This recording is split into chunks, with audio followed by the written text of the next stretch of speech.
Okay, I can see 7 views. We can go.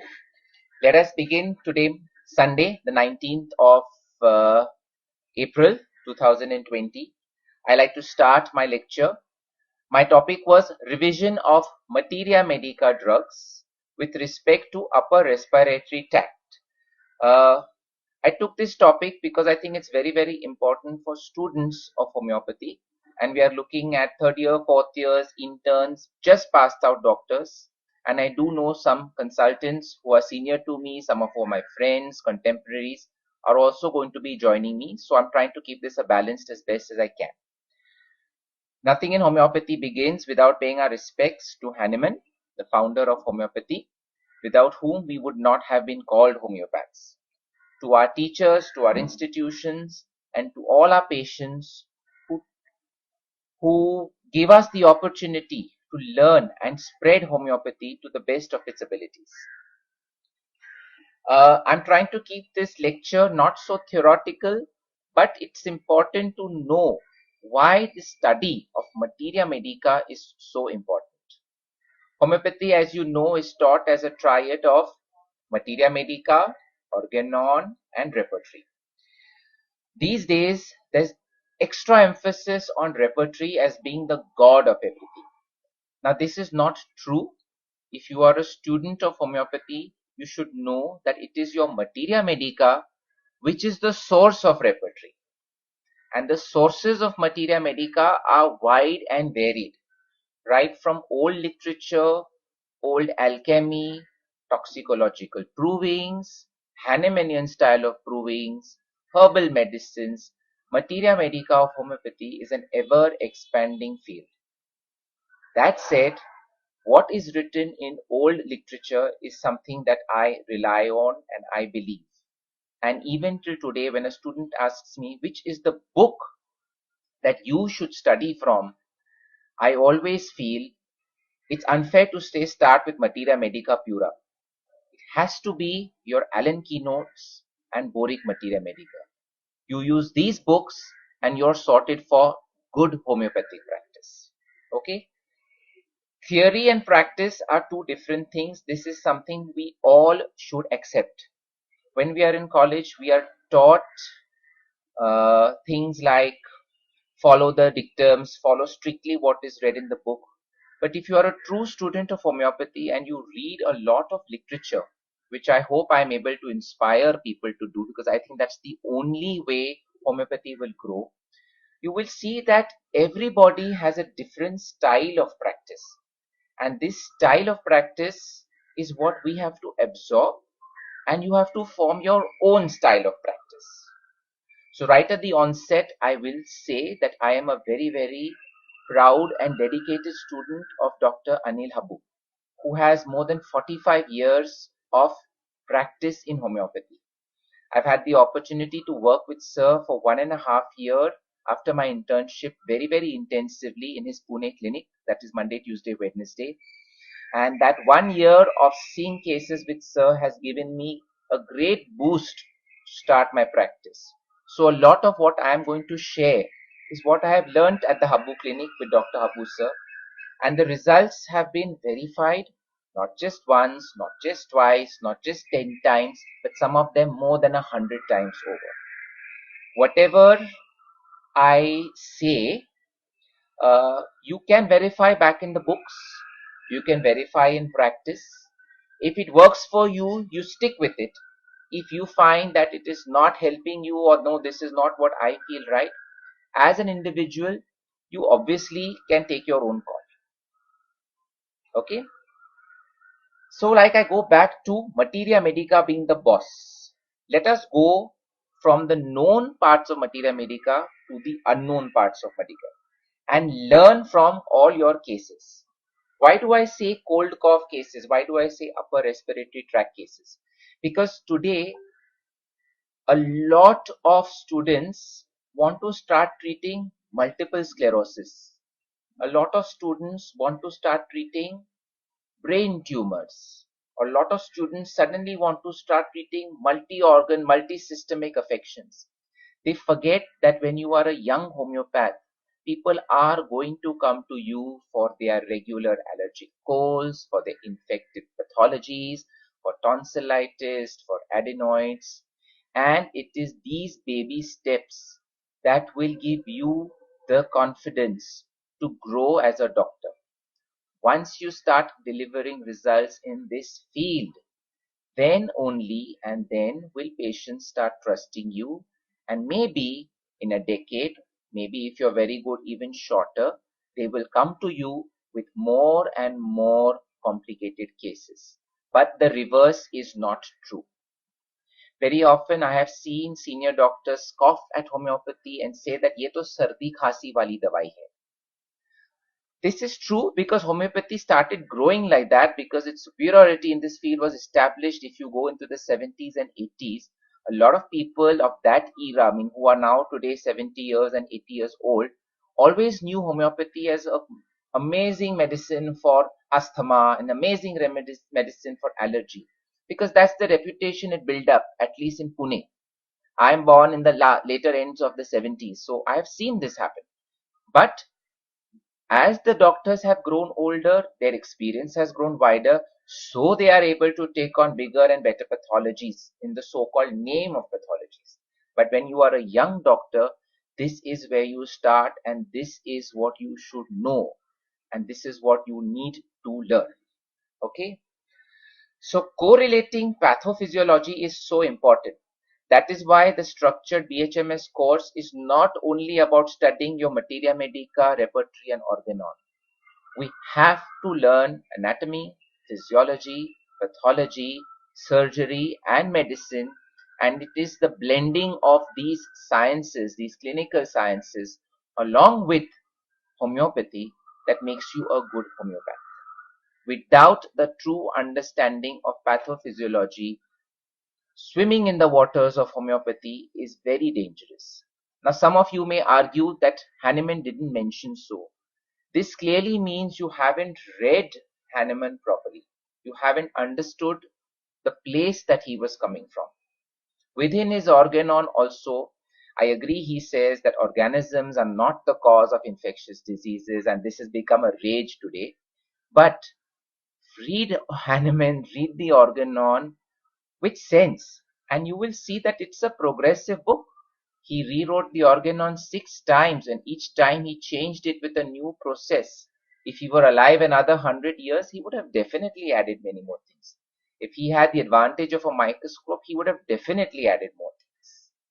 I'll bring your attention to Boericke's Materia Medica. If any of you have got that in front of you, let us open to the drug of Ailanthus glandulosa. I've taken this drug because around March, a lot of cases responded to this drug, and I am one of those kind of homeopaths who believe that when you see a lot of cases being treated with a certain drug, it's good to share it with common and like-minded homeopaths, because they also may be getting similar cases, and they would help, and they would be helped by suggestions from friend homeopaths. Okay, this is all subject to without bias and prejudice. This is called sharing. You must share what you do without facing or worrying about, oh, what will he think about me? Oh, how can I tell him that I use this? Maybe it's not the correct drug, blah, blah, blah. So in Ailanthus and Boericke, in the very first paragraph, Boericke has mentioned follicular tonsillitis and streptococcal infections. Now, a Materia Medica of the 1900s, if it can mention the name of cocci, it means that the importance of organism is there in homeopathy. Yes, I agree that the individual reaction is very important, but doesn't mean we neglect or falter in our studies of these great clinical sciences that have made medicine what it is today. There is no doubt about that. Make no mistake. Some homeopaths wave this flag that homeopathy is all that you need. No, you need to know these to be a good physician. And it was one of the prerequisites of Hahnemann aphorisms 1, 2, and 3. So please read those with a lot of sense and care. So in Ailanthus, you have this amazing thing written: follicular tonsillitis, streptococcal infections, pain in the throat going to the ears.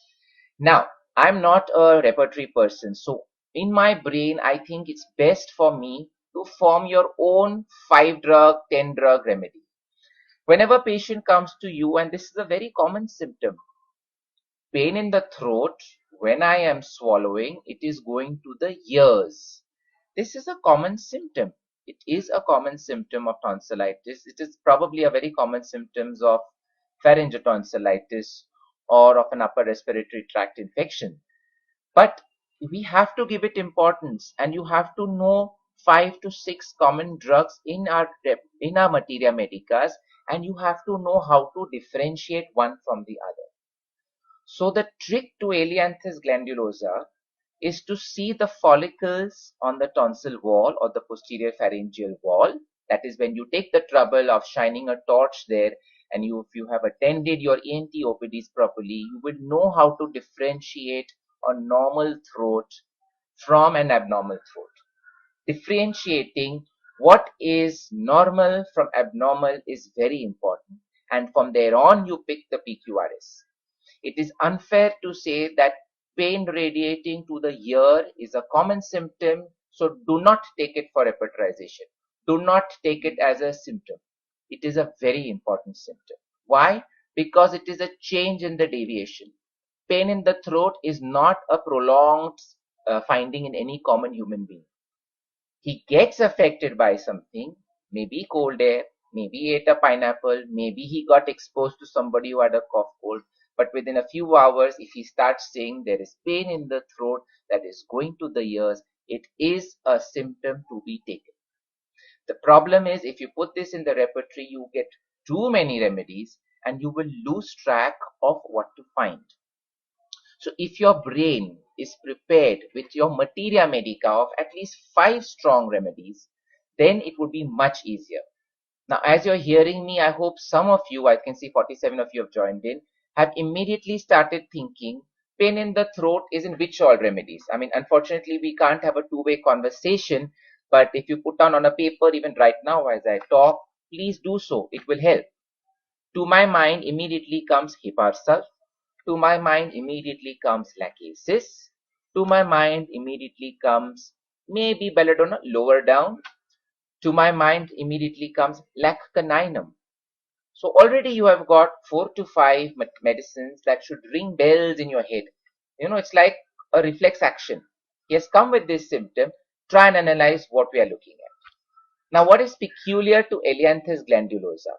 If you read the Materia Medica of Ailanthus glandulosa, you get to know that it's a very prostrating remedy. When you use the word prostrating, it means it drains you out. So that's your general symptom.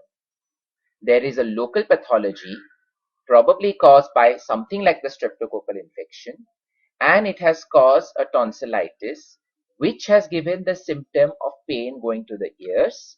Shine the torch in, you will see a dark red congested throat with follicles on the tonsils. The person is extremely prostrated in a few hours. That is the peculiarity of Ailanthus glandulosa. So a very, very tiring throat infection. That means the person feels exhausted.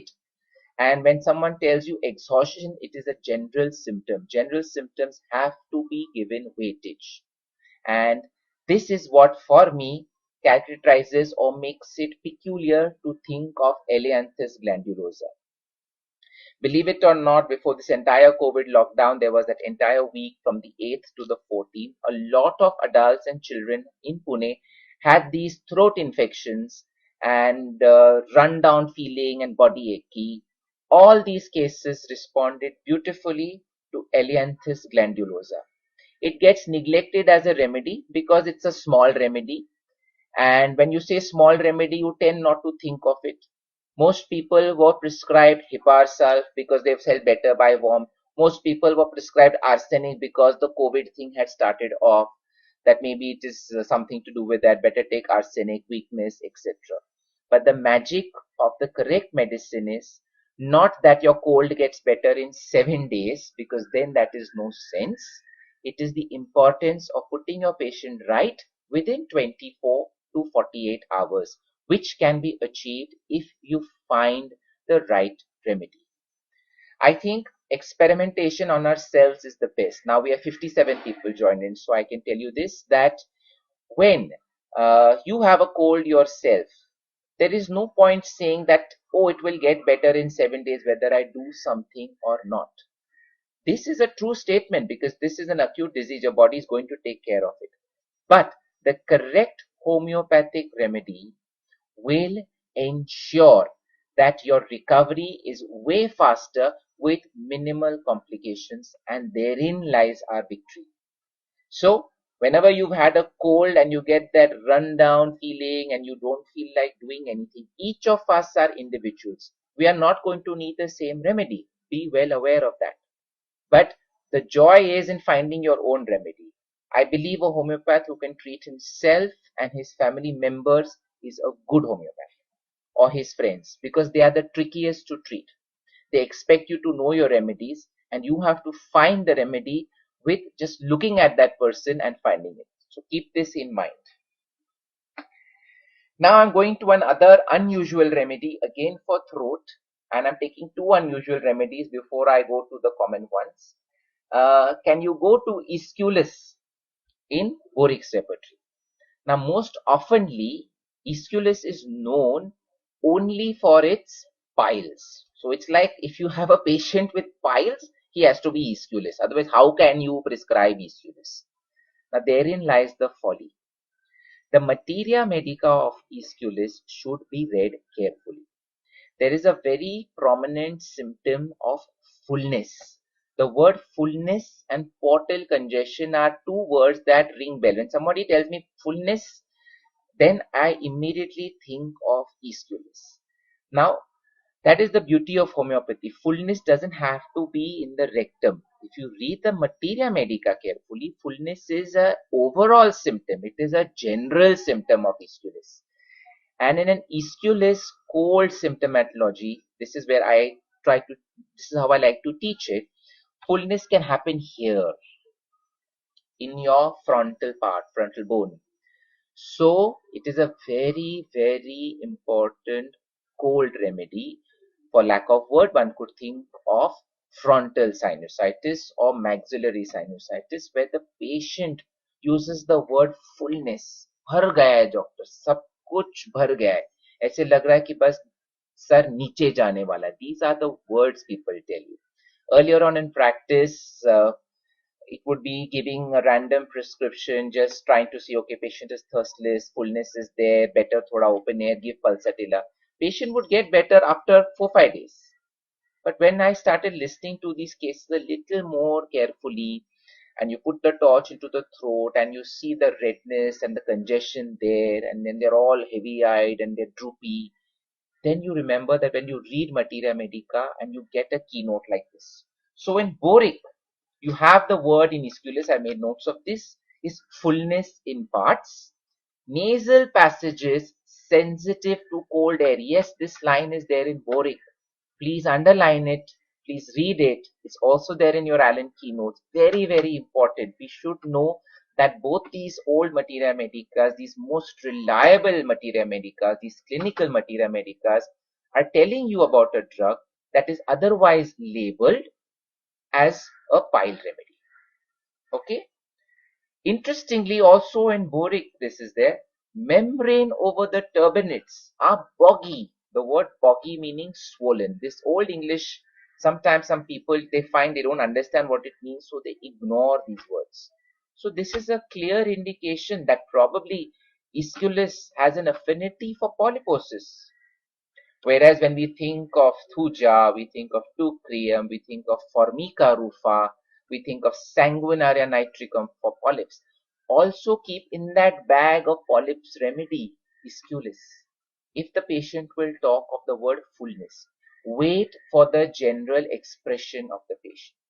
If the patient spontaneously comes with that भर गया है doctor, भर गया, सर्दी निकलने चाहिए बस, and you get these extra symptoms, analyze, read your Materia Medica of Aesculus, you will find you will be able to treat these cases better. Interestingly, again in the same Boericke's Materia Medica, pain in the ears while swallowing is there in Aesculus. So it goes to show you that Aesculus is equally important remedy for rhinosinusitis, equally probably important remedy for nasal polyps, equally important remedy for tonsillitis, as equally important it is for hemorrhoids. So do not forget to uh, categorize a drug as, oh, this does not have an action here, or this cannot work here. Don't laugh when you see a prescription of Aesculus for cold. Go back, in fact, and read the Materia Medicas. After you read your Boericke and Allen keynotes, which is what I tell all patients to do, uh, doctors to do, and young students, always revise from Dubé's Materia Medica. Dubé's Materia Medica is an amazing book for studying your Materia Medica. It tells you the sphere of action, it tells you the prover, it tells you the source. Yes, a lot of homeopaths are unaware of the source. So much was said about camphor, you wouldn't believe it. Many people still thought camphor belonged to the mineral kingdom, whereas actually it is a plant source. As homeopaths, we should be aware from what the source of our remedies are. How else will we know what we are doing with? I'm not saying one needs to mug up the provers, etc., but go through that. It makes a difference. Give respect to the people who have given these characteristic symptoms in our Materia Medicas. After you do these two books, go to Clark's Dictionary of Practical Materia Medica. Now, this is a difficult book to study. For this, it's better to sit with 3-4 friends and read it para to para, slowly, slowly. Whatever is important in it, pick up those lines, add it into your Boericke's Materia Medica or add it into your Allen keynotes and revise. Okay? Tyler would say study one drug every day and 2 on Sunday. This is a good method to keep updating your Materia Medica. I mean, you've heard this line before all the time, but I'm just restating the fact. So, I have told you about Elianthus and I have told you about Aesculus. Both remedies have pain going to the throats, besides the well-known common remedies of lachesis, besides the well-known common remedies of lacan, etc., etc. I hope if somebody has got Boericke in front of them, open, verify, or at least make a note and go back about this. Now, the next remedy which I will talk for these summer months is Bellis Prenis. To read Bellis Prenis for joyous factors, Boericke's MM, of course, very good. Read it from Tyler Drug Pictures.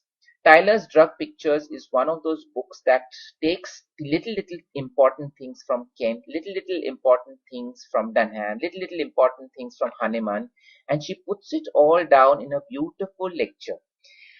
It's when I read this book, and I love reading this book, it's like my bedtime book to read. It gives you this joy because she actually paints these portraits. She actually creates these live pictures. I mean, you can imagine seeing the gardener that she described. You can imagine seeing the man she talks about, Nux Vomica, coming home and screaming at his wife. You can imagine the beautiful Passatella that she talks of. So these are very, very important books to read. And I wish, I pray that 65 of you read something from Tyler today. It would be amazing. Bellis Prenis in respiratory, very, very important, is the causation of drinking cold drinks after a hot day.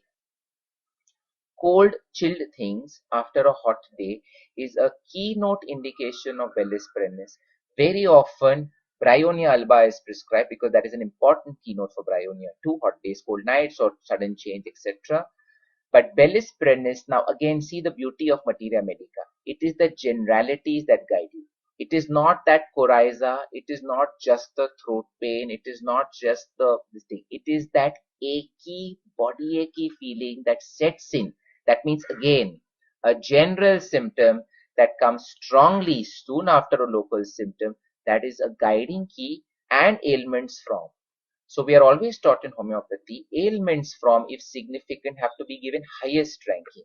So while studying your Materia Medica, ailments from these things are very important to learn.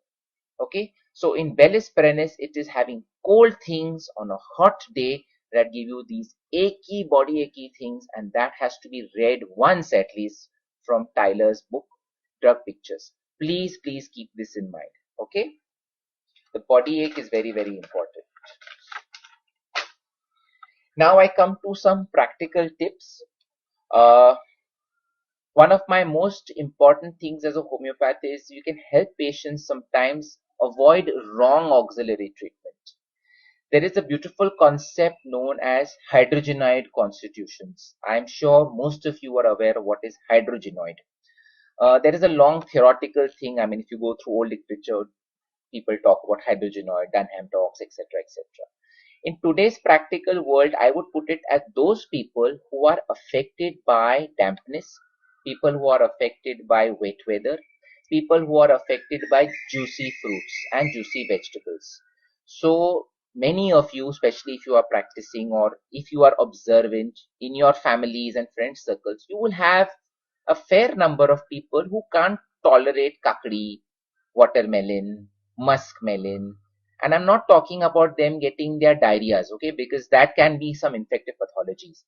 I am talking about those people who typically tell you in Pune, they use the word thanda vatta, thanda lagtat te, sardi lagte. Now, this thanda and garam concept is very alien to homeopaths, at least. I know it's very true in Ayurveda, but in homeopathy, it's a very alien concept. My ears go up when somebody tells me like this because I always make a note of something like this. When a patient tells you kakdi aggravates and watermelon aggravates and anything with lot of water content, sardi hoon jate, these are your flagged hydrogenoid constitutions. Why they are important? Not just from prescription point of view, because in India, a very favorite thing for people to do is to take wafara, and that is steaming.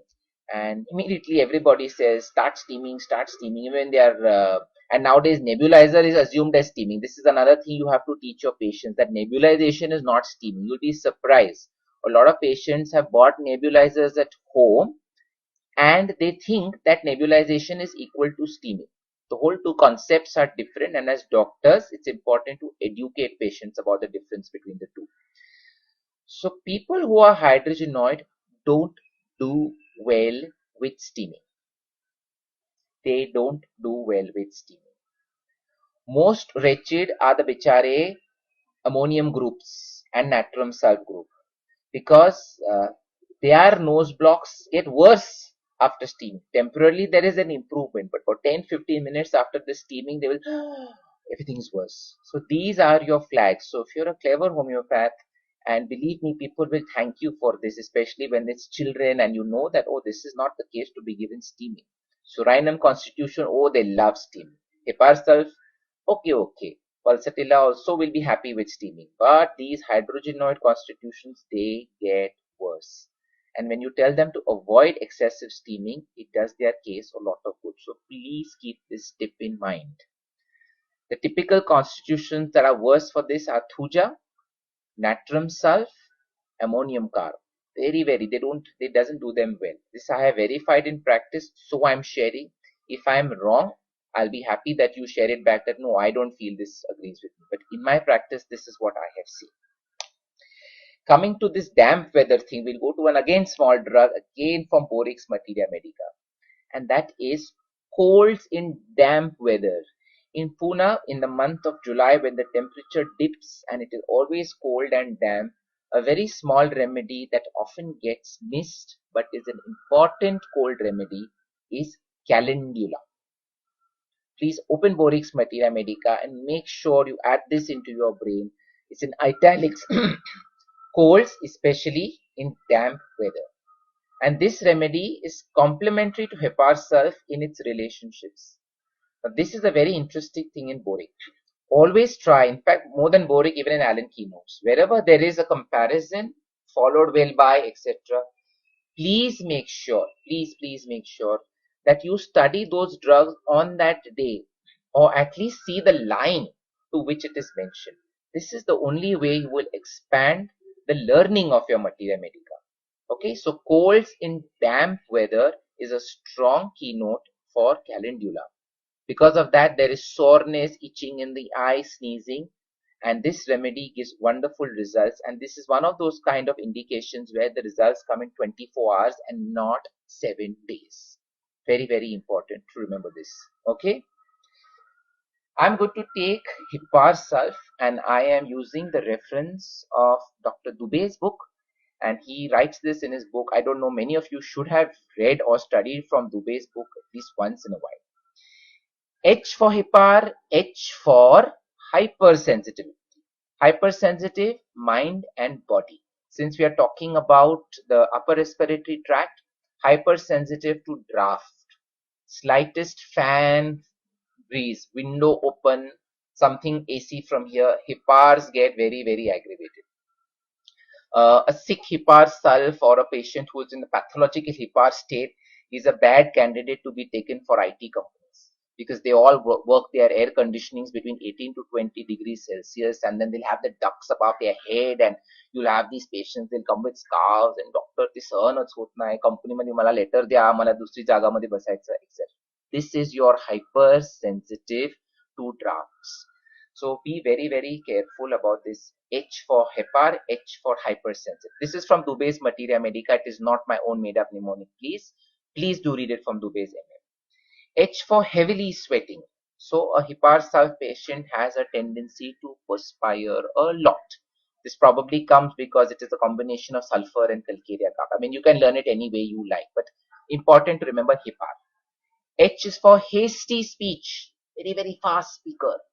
So let's go back to hypersensitive. Immediately in your brain, instead of opening repertory to draft, if I ask you to recollect, you should immediately come up with Surinam, Nux vomica. These are the draft aconite.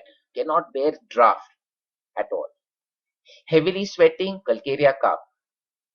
Heavily sweating, mercurius salt. Put it in brackets and keep. This is how you have to form clusters in your brain. Then for hasty speech and drinking, mercurius, fast. Belladonna, very, very fast. Everything quick, quick, quick, quick, quick. Hoarseness in the morning is a hepar symptom. Hoarseness in the morning is a hepar symptom. So again, H for hepar, H for hoarseness. Hastened suppuration, not related to our respiratory tract, so I'm just going to keep it for H. But heat amel, hot fermentation amel, this is very, very important. Hepar patients are very happy with hot fermentation. Hot water bag, hot napkin, they feel it and they love it.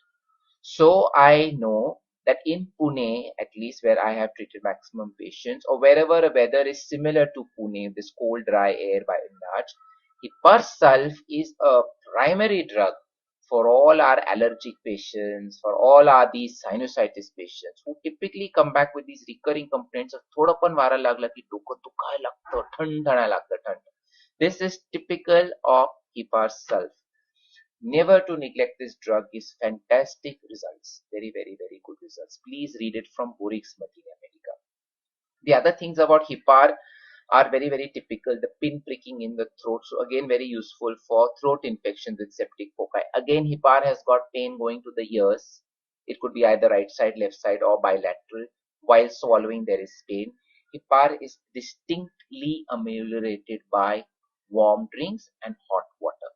So it occupies space with arsenic, it occupies space with sorinum, which are its important remedies to differentiate. Please do not forget. But I'm stressing on hepar because I'm going to share something that I have learned with Dr. Habu and I have seen in his OPD, and I have shared this with my lectures before that I have taken.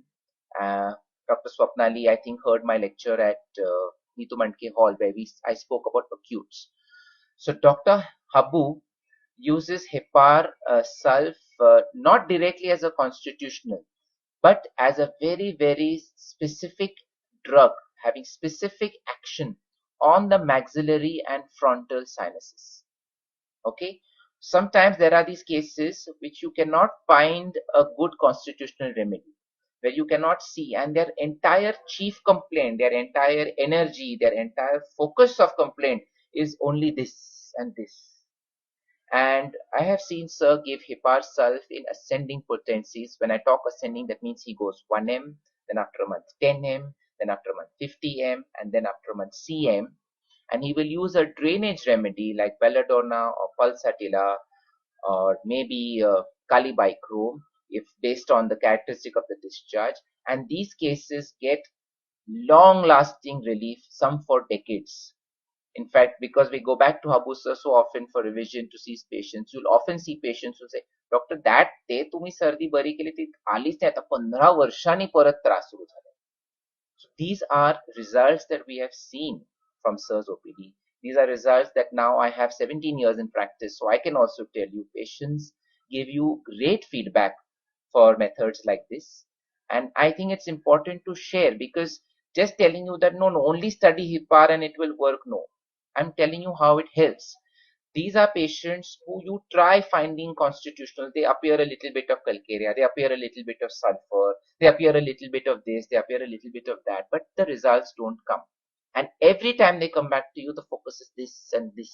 And they have taken multiple antibiotics, they have gone through it. Some of them have done the DNS surgery, some of them have done their endoscopies, but the complaints recur. And this is where homeopathy has a great role. Hipar Salve has that magical effect on this thing. So that's why I took this in great detail for you. Please keep this in mind. This is a verified clinical tip. It's not just from me. Most of Habusa students also can vouch for this, that Hipar Salve used in this ascending series potencies gives fantastic results. And this is something I owe to Dr. Habu, because he has done this in so many patients, and this should be recorded for literature eventually for future, for younger homeopaths to pick up on and see what they can use and give results by. A parallel friend to Hipar very often in Pune is Surinam. But Surinam has got typical constitutional features. I will quickly share the points with you. You can note these things down. Surinam has got salt pepper hair. That means premature graying of hair, looking like salt and pepper.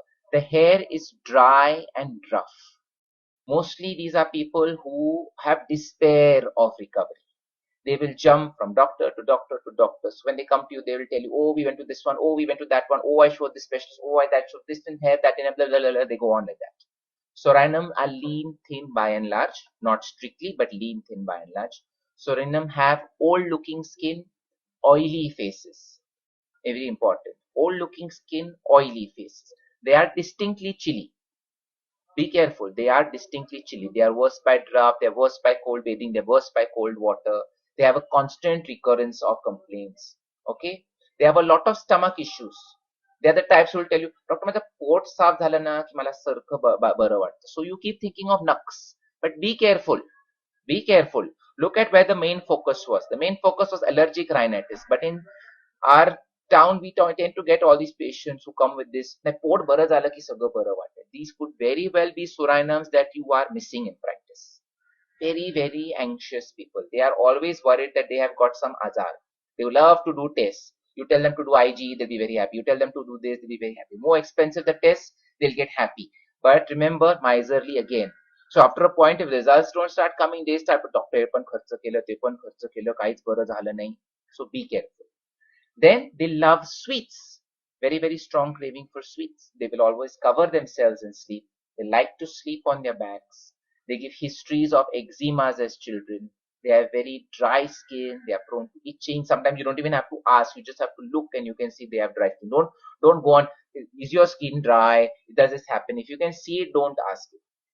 They are prone to a lot of collection of sticky mucus in the morning around their eyelids. Very important symptom. All this is there in Kent's repertory. All this is there in Materia Medica. You need to form your picture. Of course, in Pune, you get the people who wear their caps and come, and you can imagine what they wrote in the Materia Medicas. This chilly and hot thing also, you have to be very careful, because most of the chilly hot things were decided in Europe. So for them, normal temperatures themselves are around 10 degrees to 15 degrees. So that they consider as summer for them, most of them, especially England, etc. So when you have to see chilly and hot, be careful. That's why often we find in India, everybody is a hot patient. It's not true. You have to see the reaction to the environment. A truly chilly person will wear socks when it gets cold. A truly chilly person will cover himself when the AC is on. A truly chilly person will want the window shut and not like that cooler. And a distinctly hot patient will want the reverse. So these things are very important. You have to be a little practical when you take this chilly and hot thing. Otherwise, we will be missing out on so many remedies just on the basis of these thermal stamps. So be very cautious and very careful. I hope that's a tip you will take home with you. I've deviated from that topic. I'm coming back to another very sensitive to cold remedy, which is Cistus canadensis. Cistus canadensis is again a small remedy. again a glandular remedy. Please open your Boericke's Materia Medica and see how importantly he has mentioned sensitivity to cold. Even feels the air that is drawn in is cold. And an important remedy for hurts to protrude the tongue. It was in an OPD at Dondumama Sathe, and this was Dr. UCK's patient. And I do remember it was a very, very bad case of tonsillitis. It was a young boy, and the boy had fever. And Dr. UCK never really talks. All he did was he asked him, Jeep Dakho, and that patient couldn't really take his tongue out.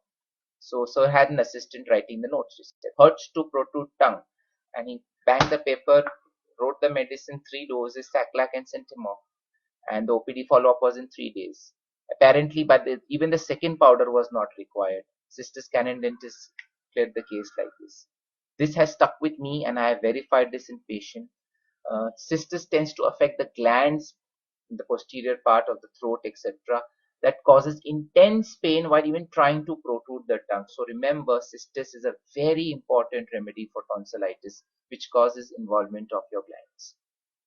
Coming to the another important remedy that attacks the tonsil area is your mercurius group. Don't forget Merck salt.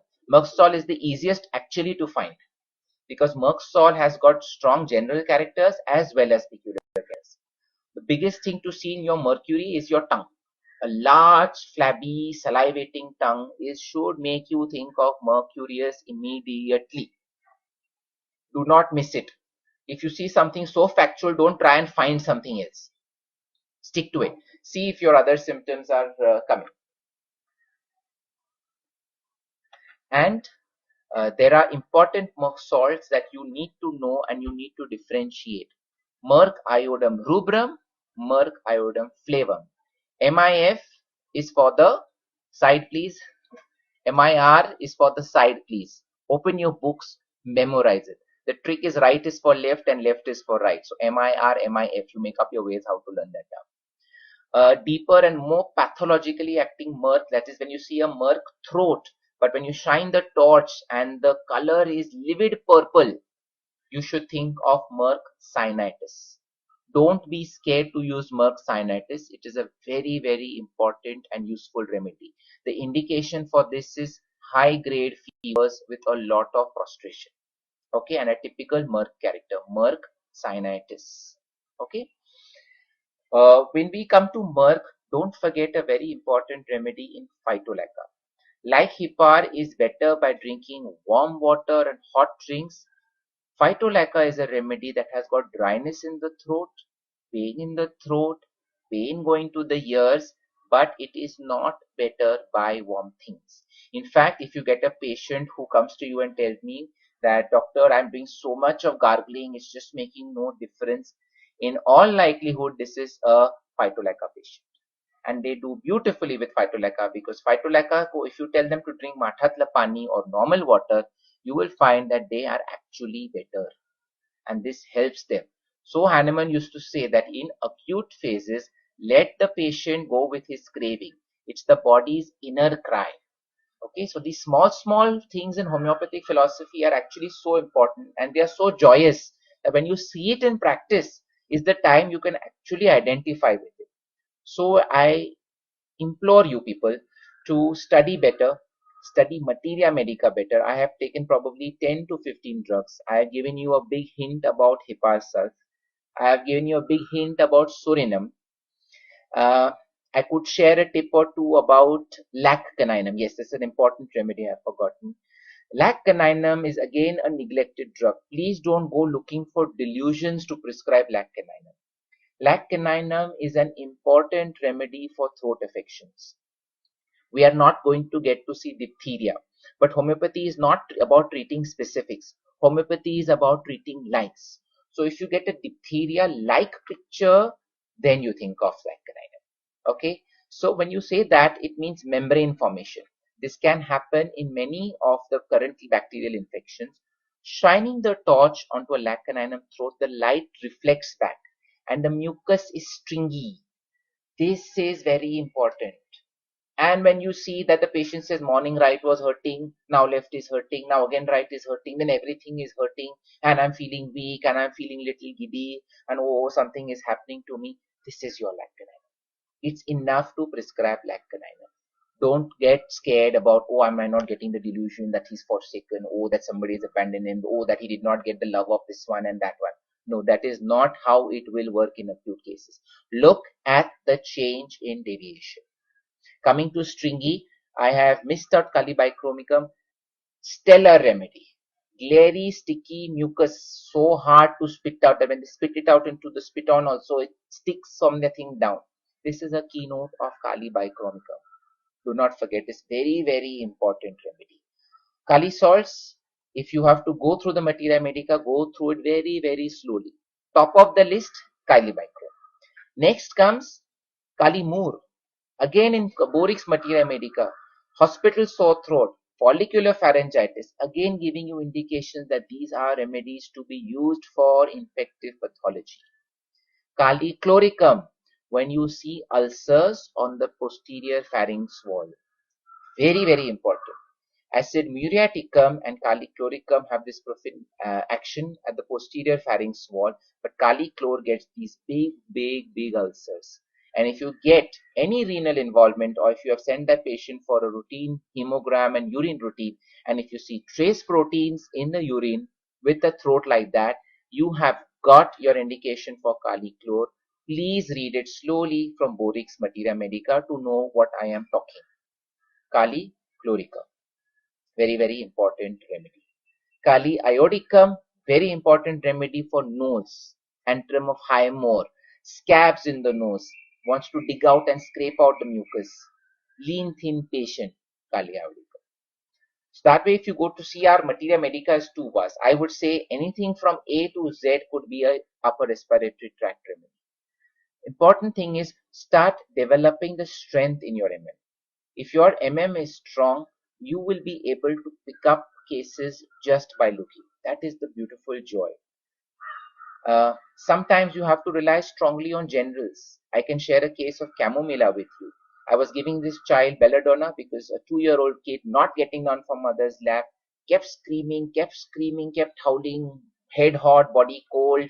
I thought perfect belladonna case, didn't work. 2 days the child was suffering. Mother was having to give antipyretics.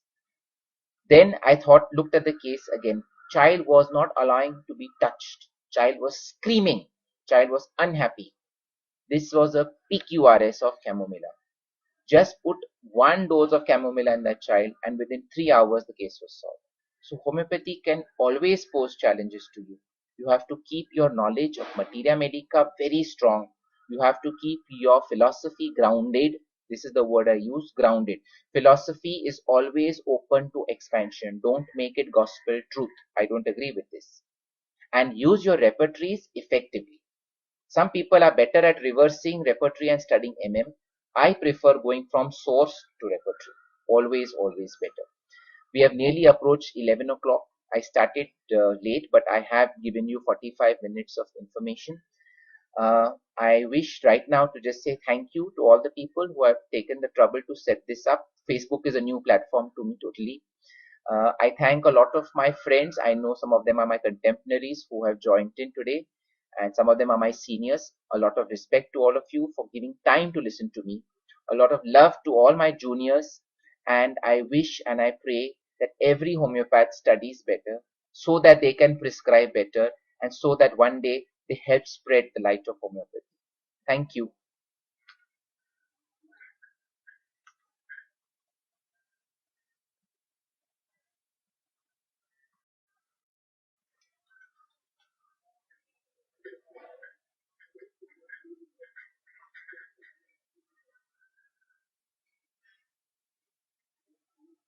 I'm just waiting for a confirmation from Dr. Swapnali to close the video feed, or I'm not sure about the question. One question. Can Hepar sulf be used for trigeminal neuralgia? Yes, Hepar sulf can be used for trigeminal neuralgia if you get better by hot fermentation, worse from slightest draft. Do remember that it is a big remedy. It has action on the nerve. So yes, it can definitely help in trigeminal neuralgia. Go for the modalities very, very carefully. And if you get a general characteristic, definitely.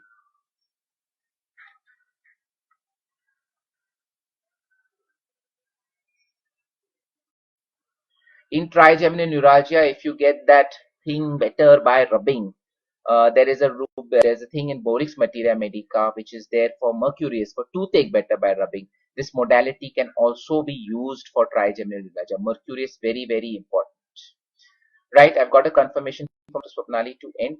Thank you very, very much. I think if more questions come, she's going to route it to me via email or WhatsApp, and then if I'm able to answer to the best of it from what I have taught today, I'll be very, very happy. Uh, Please forgive me if I have said anything wrong about Materia Medica. To the best of my knowledge, I prepared my notes carefully. I don't think I made any mistake in the modalities that I told you. Take care, stay well. Bye.